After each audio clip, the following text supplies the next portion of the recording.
Hello there, Mr. Sutton here, bringing you the AB Calculus 4-8 Extra Practice Number 3 solutions on mean value theorem.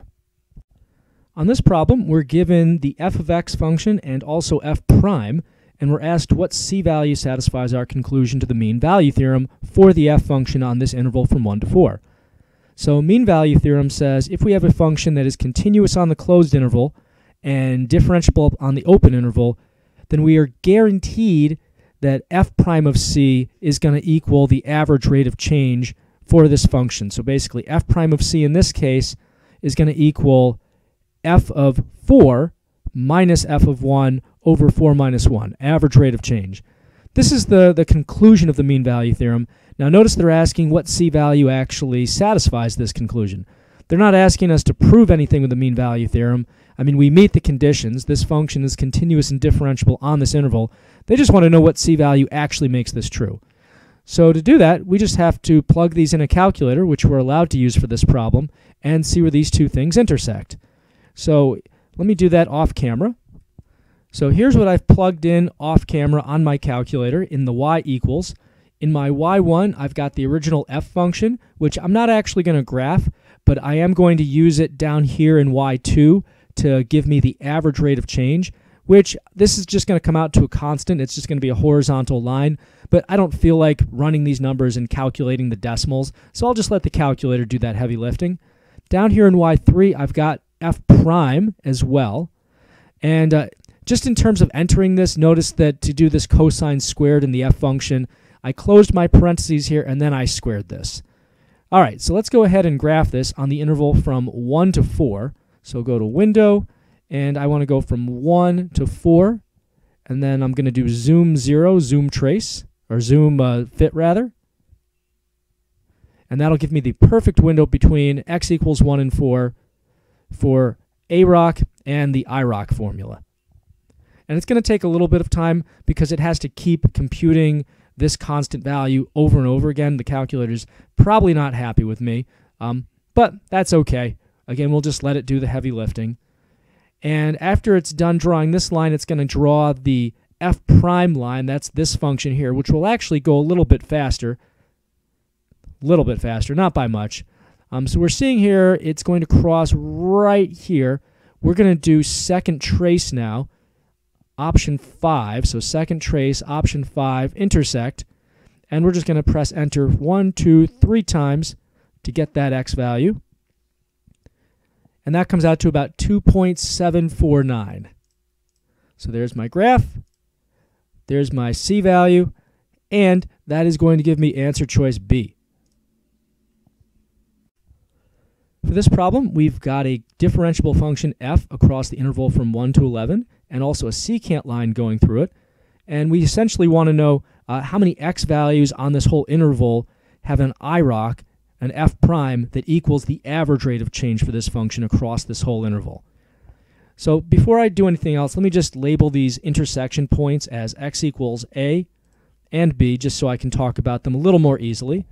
And now, when we're talking about instantaneous versus average rate of change and the two things equaling each other, that's the mean value theorem in action. So in order to use mean value theorem, we have to have differentiability for the function across the whole interval in question. And they told us this function is differentiable from 1 to 11, so we've got that.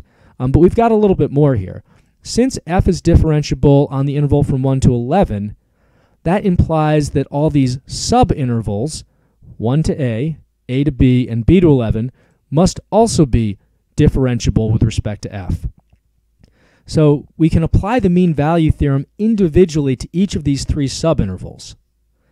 Now, the average rate of change on each of these subintervals, this is another important point, because this is all one big line and these are all just segments on the same line, all of these individual AROCs from 1 to a, from a to b, from b to 11, they're all going to equal the AROC of the whole function across the interval 1 to 11. So the big AROC and the little AROCs are all the same. Now, by the mean value theorem, there's at least one x value on each of these intervals that equals the average rate of change for each of those intervals. There's one tangent line I can draw in this subinterval that matches this secant line. Same thing for this one, same thing for this third one.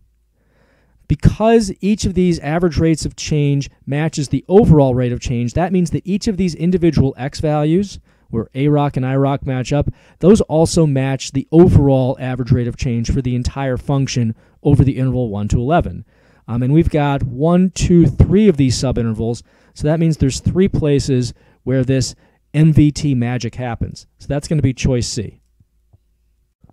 On this problem, we're given this f function, this rational function on a closed interval, and of the following intervals here, we want to know on which of these the mean value theorem can be applied to this function.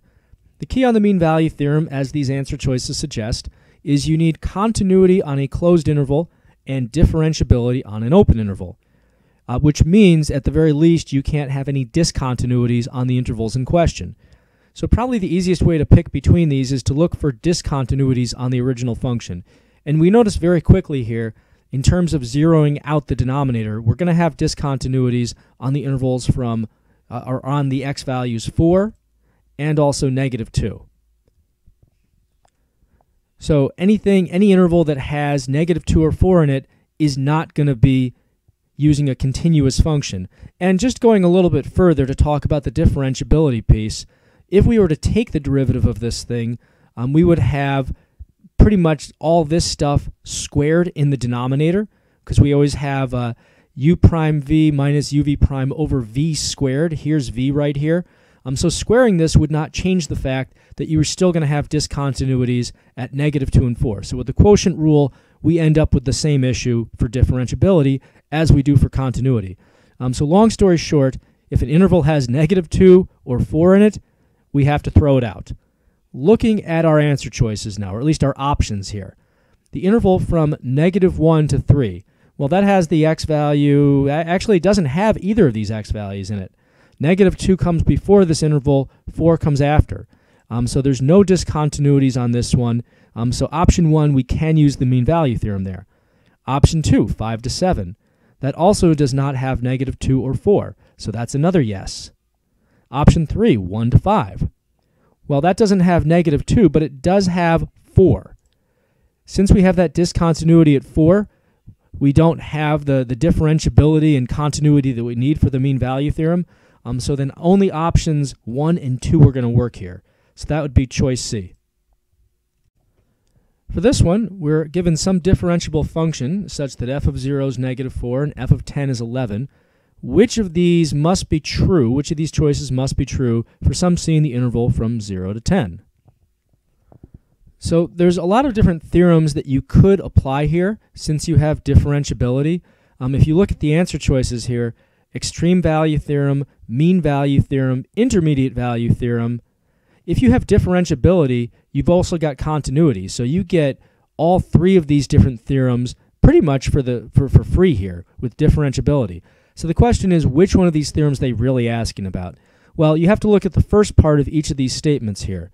These are all talking about f prime of some c value. So the extreme value theorem doesn't talk about slopes. It talks about extreme values, mins and maxes. Mean value theorem talks about slopes. So that one actually makes sense on this problem. Intermediate value theorem, that doesn't talk about slopes. That talks about possible outputs, maybe like f of c equals some number, but not f prime of c.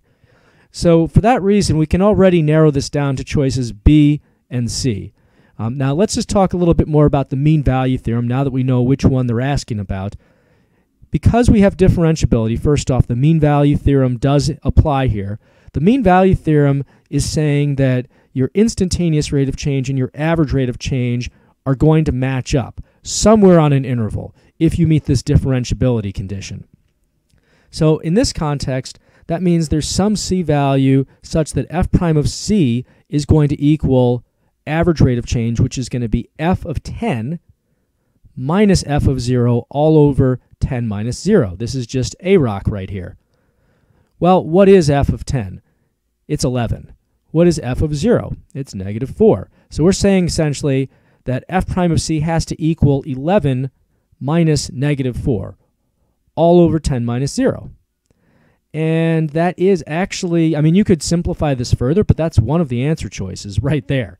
That is answer choice C. So we're just going to pick that and call it a day.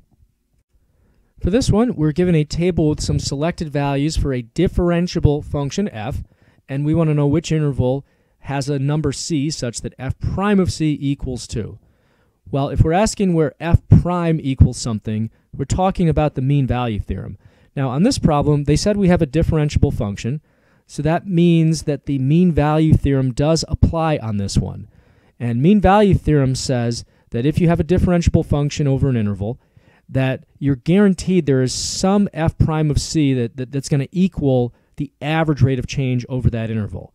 So basically, we need to find an interval here where the average rate of change matches the f prime of 2.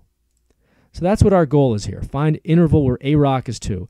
And really the only way to do that is to just start taking average rates of change over the intervals they suggest in the answer choices and eliminate the ones that don't work. So let's start with choice A. I mean, you start anywhere you want, but might as well start with A. So the interval from 0 to 4. Well, the a rock there is going to be 0 minus 8 over 4 minus 0. And that's going to be negative 8 over 4, which is negative 2. So that doesn't really seem to work. We want positive 2. For choice B, we've got 4 to 8, that interval.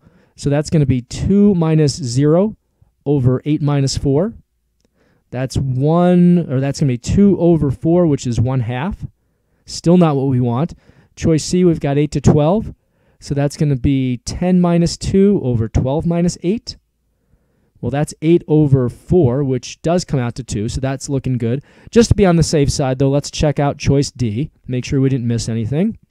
So interval from 12 to 16, that's going to be 1 minus 10 over 16 minus 12. So that's going to be negative 9 over 4, which also does not match 2. So in the end, the only one that works was choice C, so let's go with that. On this problem, we were given some selected values of a continuous function f in this table here, and we want to know which statement could be false, keyword false. So 3 of these are going to be true. 1 of them can't necessarily be proven true. So going through them one at a time here, first one, by the intermediate value theorem applied to f on the interval 2 to 5, there's a value c such that f of c equals 10. So intermediate value theorem requires continuity, and we have continuity here. They gave it to us. We also need to show that 10, the output 10, falls between the beginning and ending y values, f of 2 and f of 5. Well, let's take a look here. F of 2 is 1, f of 5 is 31, and 1, f of 2, is less than 10, which is less than f of 5, 31. So we have the sandwich situation that we need there. We've got continuity. So the IVT can be used on this one. This is a true statement. So we move on and keep looking for a false one. Next one, by mean value theorem applied to f on the interval 2 to 5, there's a c value such that f prime of c equals 10. So they're saying that there's an I rock, the a rock of this thing should equal this I rock of 10. Now we could go ahead and find the average rate of change for this whole thing. I mean, 31 minus 1 is 30. 5 minus 2 is 3. 30 divided by 3 is 10. So if you go ahead and do that, you're thinking, well, this seems true. However, there is one thing we're missing. Mean value theorem requires not just continuity, but also differentiability. Without differentiability, we got nothing. So because we don't know that f is differentiable, they only said it was continuous, we can't prove that this is true. This could be false. All right, let's keep going then. It looks like choice B, though, is a good answer choice to pick right now because instead which statement could be false.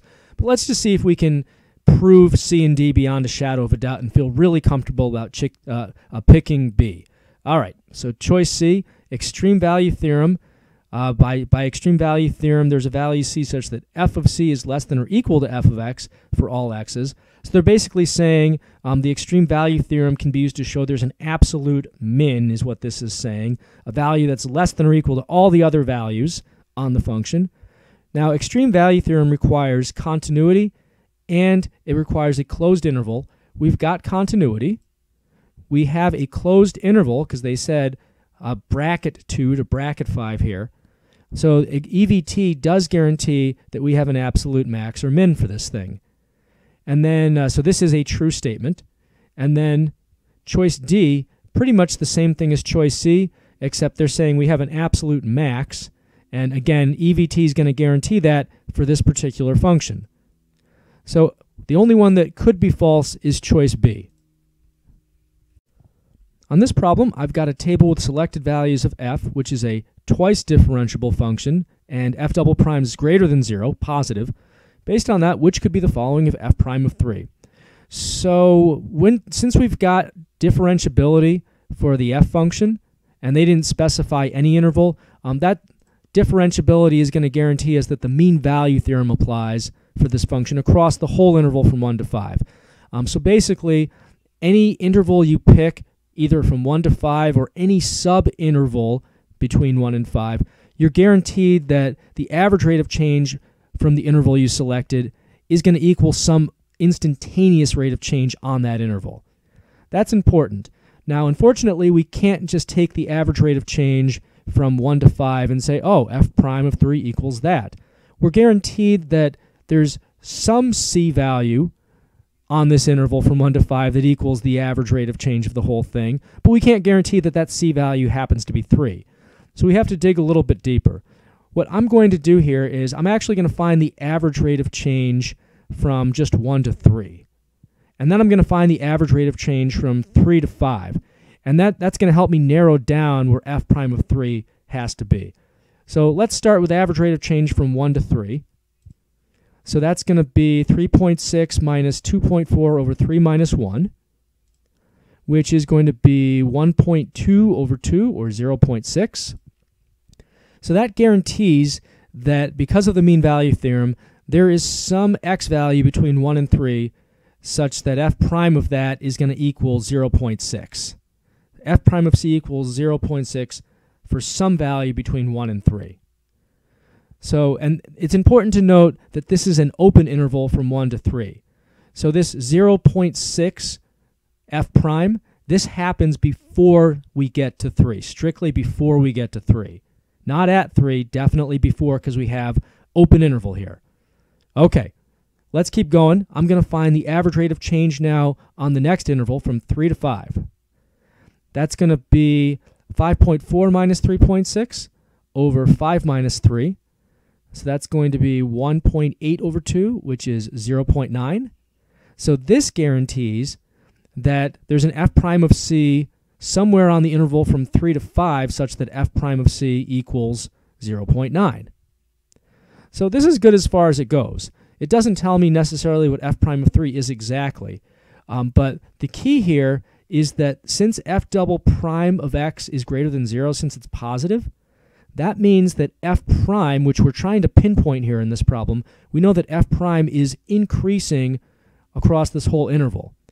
And the reason that this is important is it means that f prime can't be 0.6 because there was already a 0.6 f prime somewhere between 1 and 3. It means that f prime can't be 0.9 because there's already a 0.9 somewhere between 3 and 5.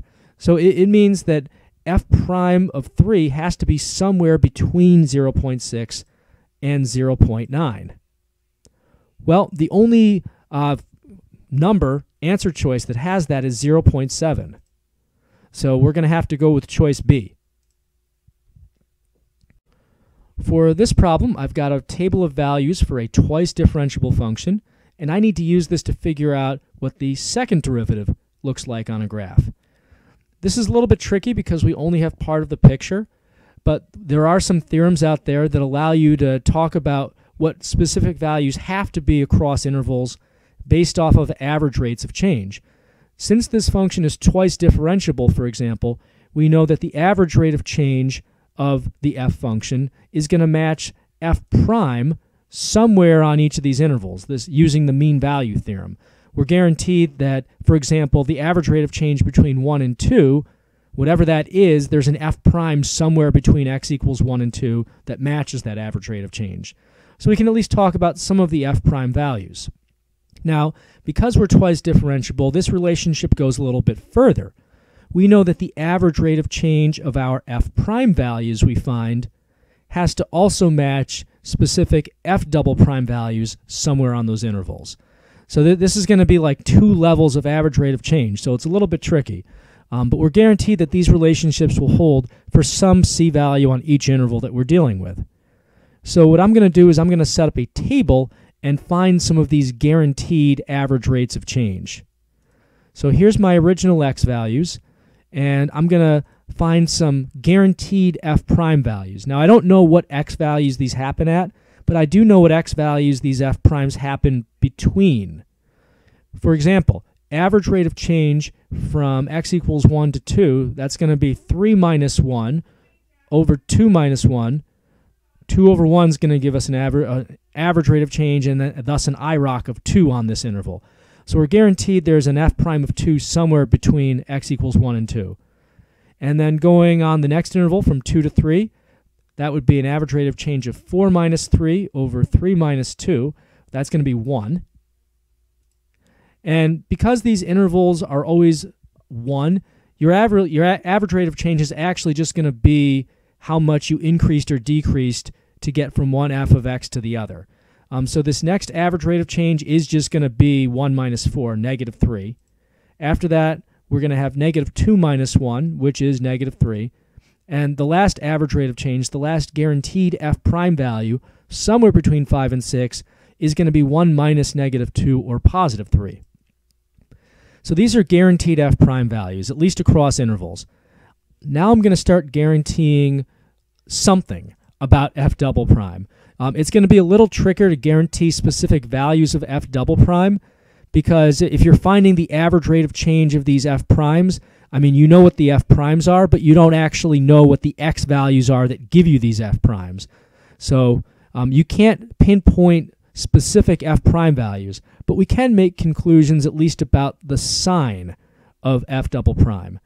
If I'm going from 2 to 1 on my f prime, that means I must have my average rate of change is going to be negative. How negative, I'm not really sure, but it's got to be negative to go from 2 to 1.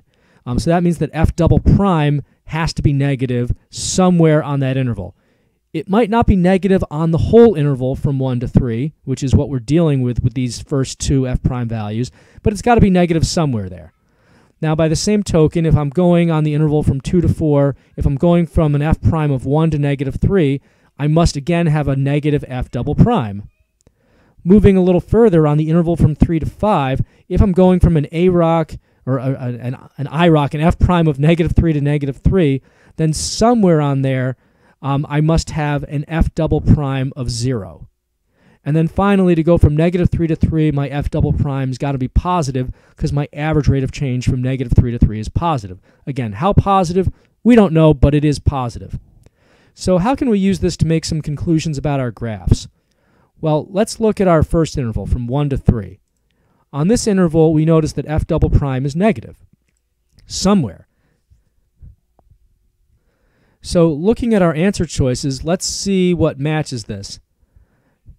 On choice A, from the interval from 1 to 3, we notice that f double prime is negative nowhere. So definitely A cannot possibly be it, because we're guaranteed some f double prime negativity on the interval from 1 to 3. For choice B, we're barely negative, but we've got a few negative spots. Choice C, we've got a few negative spots between 1 and 3. Same thing with D and E, but we can at least eliminate one of these. Now, taking a look at the next thing, let's see, 2 to 4, we're guaranteed negativity again. So you might be able to draw some conclusions based off of that. I'm going to skip to the interval, though, from 3 to 5, because this one is very specific. We are guaranteed, this is the only number we're guaranteed. We're guaranteed from 3 to 5, f double prime equals 0 somewhere on this interval. So looking at our answer choices, from 3 to 5, option B does not cross the x-axis at all. Option C does not cross the x-axis at all. Option D does cross the x-axis, so D is still in the running. Option E does not cross the x-axis at all between 3 and 5. So we're actually able to eliminate B, C, and E based off of this interval. So that leaves us with only answer choice D. On this one, we're given a continuous function f with a couple table values, and we want to see which of these statements below must be true. So let's just go through them and see what we can eliminate. Choice A, f has at most 1, 0. Well, looking at the graph here, we've got, again, a continuous function. Since we're going from negative to positive on the interval from -5 to 0, we're guaranteed there's a 0 on there somewhere. So IVT, intermediate value theorem, guarantees at least one 0 from -5 to 0. However, we're not guaranteed that there is at most one 0. There could be more. I mean, there might even be a 0 somewhere on the interval from 1 to 2. We don't know. Without knowing what this function is actually doing in between these data points, we have no idea if it's dipping back down and back up. So choice A, we can't prove that for sure. Choice B, f has a relative max at 2. Well, x equals 2, that has the biggest y value in the table, but again, we have no idea what any of the other y values for this function are. So for all we know, there might be some other value that's even higher. Now, in terms of relative maxes, to specifically prove that, you would need to know that f prime was changing sign at x equals 2. And since we have no way to know where f prime is changing sign there or anywhere else on this one, we're going to have to say no for this one as well. All right, now this one, choice C, there exists a C value between -5 and 2 where f of C equals 4.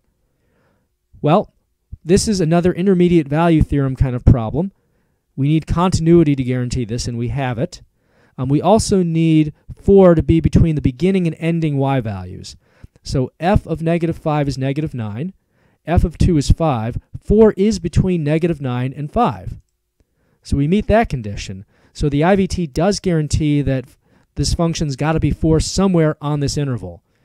So this is a yes. It's the only yes we've gotten so far. Probably the answer, but let's just take a quick look at choice D.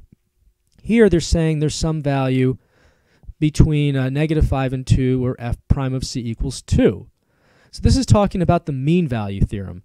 But the mean value theorem only applies for sure if you have differentiability. They didn't say this function was differentiable, only continuous. Since we don't know that this is a differentiable function, we can't prove that D is true. The MVT does not guarantee anything here, so this is a no as well.